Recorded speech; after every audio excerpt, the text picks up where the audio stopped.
اس وقت خطے میں دہشت گردی کا جو سب سے بڑا خطرہ ہے وہ اسلامک اسٹیٹ خراسان پروونس کی شکل میں موجود ہے، جس نے نہ صرف حالیہ حملوں سے افغان طالبان کی پریشانی میں اضافہ کر دیا ہے بلکہ امریکی تھنک ٹینکس کو بھی سوچنے پر مجبور کر دیا ہے کہ دہشت گردی کا خاتمہ کیے بغیر افغانستان سے انخلاء ایک درست فیصلہ تھا یا نہیں۔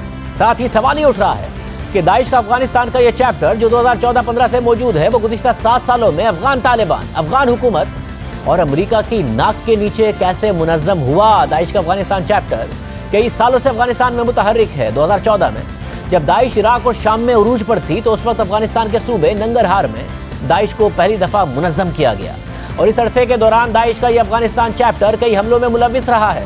اس نے افغانستان سے جہادی بھرتی کیے اور طالبان، القاعدہ کے وہ اہلکار جو اپنی جماعت کو اتنا سخت گیر نہیں سمجھتے تھے یا پھر کسی اور پلیٹ فارم کی تلاش میں تھے، وہ اس جماعت میں شامل ہوتے رہے۔ یہ سب کچھ کیسے نظر انداز کیا گیا؟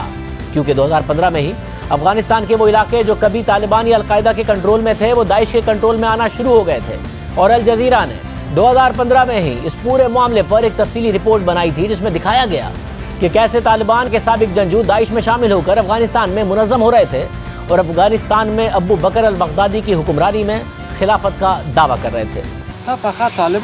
کیا تم پہلے طالبان تھے؟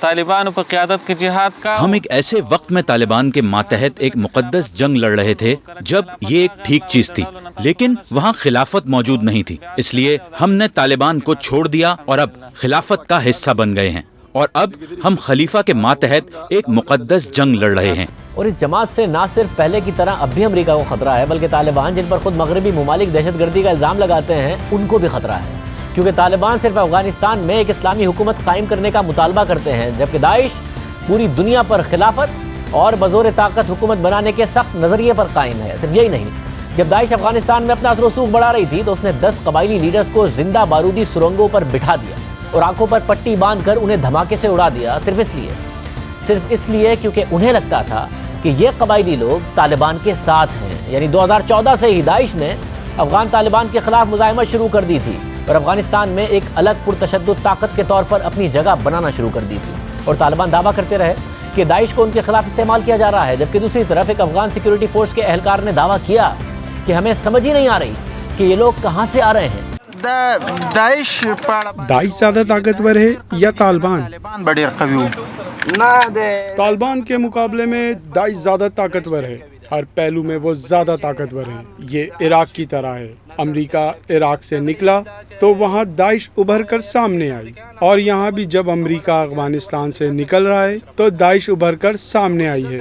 داعش کے لوگ کہاں سے یہاں پر آئے اور کس کے لیے ہم سے جنگ لڑ رہے ہیں، ہم اس حوالے سے کچھ یقین سے نہیں کہہ سکتے۔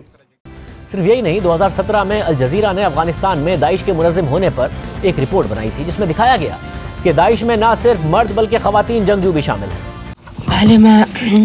میرا نام نازیہ ہے، میں داعش کے خواتین ونگ کی رکن ہوں۔ آپ یہاں رہتے ہوئے خوف زدہ نہیں ہیں؟ نہیں، ہم یہاں اپنے مردوں کے ساتھ ہیں اور یہاں ہم قانون کا نفاذ کر رہے ہیں جیسا کہ خدا اور رسول نے حکم دیا ہے۔ کیا یہ خواتین بھی داعش کی رکن ہیں؟ جی ہاں، یہ سب داعش کی رکن ہیں۔ آپ کو یہاں کیا چیز لے کر آئی؟ جنگ۔ تمہیں ڈر نہیں لگتا کہ تم پر فضائی حملہ ہو سکتا ہے؟ ہم ڈرے ہوئے ہیں لیکن یہ ہمارا کام ہے۔ یعنی پہلے سے یہ حقائق اور معلومات موجود تھی کہ عراق اور شام میں کمزور ہونے کے بعد داعش افغانستان میں منظم ہو رہی ہے۔ القاعدہ جیسی جماعت جس کے ذریعے داعش نے جنم لیا وہ بھی داعش کو خطرے کے طور پر دیکھتی رہی، کیونکہ اس جماعت کی ایک ظالمانہ تاریخ ہے۔ اگر افغانستان میں داعش پھر سے مزید منظم ہو کر ابھری تو دنیا کو کن خطرات کا سامنا کرنا پڑ سکتا ہے، اس کے لیے اس تاریخ کا جائزہ لینا بہت ضروری ہے۔ افغانستان کی جنگ 2 بڑی دہشت گرد تنظیموں کے جنم کا باعث بنی۔ 80 کی دہائی میں سوویت یونین کے خلاف جنگ میں مشرق وسطیٰ سے بڑی تعداد میں عرب جنگجو افغان جہاد میں شامل ہوئے، اور یہ سب امریکہ کی نگرانی میں ہو رہا تھا۔ ان لوگوں میں ایک شخص سعودی عرب سے آنے والا اسامہ بن لادن تھا جس نے بعد میں القاعدہ کو جنم دیا، اور دوسرا شخص ابو مصعب الزرقاوی تھا جس نے عراق میں القاعدہ کو جنم دیا، اور بعد میں وہیں سے داعش کا آغاز ہوا۔ یہ سب کیسا ہوا اس کا جائزہ لیتے ہیں۔ 2001 میں جب امریکہ نے افغانستان پر حملہ کیا تو اسامہ بن لادن فرار ہو گیا اور ابو مصعب الزرقاوی عراق چلا گیا، اور پھر صرف 2 سال بعد ایک اور امریکی اقدام نے داعش جیسے خطرے کا راستہ ہموار کر دیا۔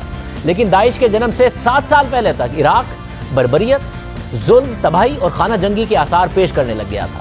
مارچ 2003 میں امریکہ نے یہ دعویٰ کر کے عراق پر حملہ کیا کہ عراق کے حکومت کے پاس ویپنز آف ماس ڈسٹرکشن ہیں، یعنی بڑے پیمانے پر تباہی کے ہتھیار ہیں، اور حملے کے دن بغداد میں آسمان بمباری کی وجہ سے رات کی تاریکی میں روشن ہو چکا تھا، اور امریکہ کے مسلسل فضائی حملوں سے عراق میں صدام حسین کی حکومت کا خاتمہ کر دیا گیا۔ عراق کے صدر صدام حسین، جو اپنے دور میں مخالفین کے خلاف ظالمانہ اقدامات کے لیے مشہور تھے، وہ فرار ہو گئے، اور امریکہ اتحادیوں سمیت صدام حسین کی کھوج میں لگ گیا۔ صدام حسین کا تختہ الٹنے پر جہاں امریکہ اسے اپنی فتح قرار دے رہا تھا، تو عراق میں بڑی تعداد میں لوگ بھی خوشیاں منا رہے تھے۔ On my orders, the United States military has begun strikes against Al-Qaeda terrorist training camps and military installations of the Taliban regime in Afghanistan. Major combat operations in Iraq have ended.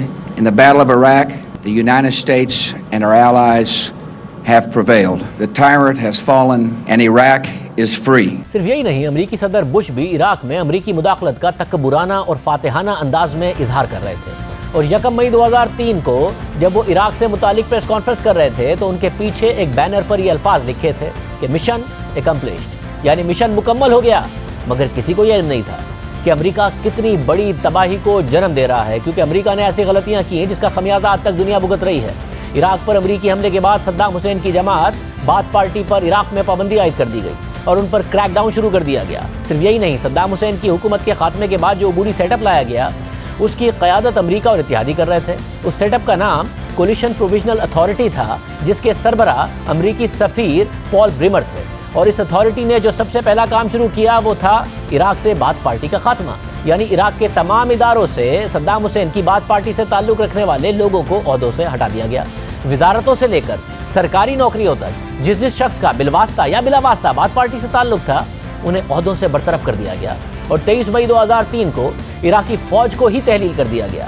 3.5 lakh فوجی ایک ہی دن کے اندر بے روزگار ہو گئے، جبکہ colonel یا اس سے اوپر لیول کے جو سابق فوجی تھے ان پر نئی حکومت کے لیے کام کرنے کے لیے پابندی لگا دی گئی، ساتھ ہی انہیں سروس یا ریٹائرمنٹ فنڈ بھی نہیں دیا گیا، اور پھر یہیں سے فساد برپا ہو گیا۔